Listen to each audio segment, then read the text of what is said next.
राना साहब बहुत ही पुरसकून जगह है ये। जी जी। और यहाँ मुझे एक चीज़ मिली है, क्या है आपके पास? Weight machine. वाह। लें जी, वेट मशीन है रहमान भाई के पास। ये रही वेट मशीन। और राना साहब, रहमान और हाफिज साहब हम वेट करेंगे। का वेट किया जाएगा और आप लोगों ने बताना है कि किसका कितना वेट है, किसका कितना है। चले आए। Number 1,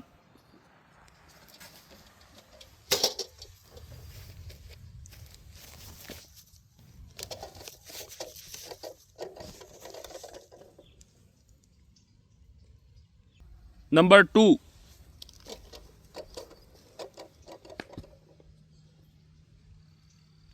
number 3,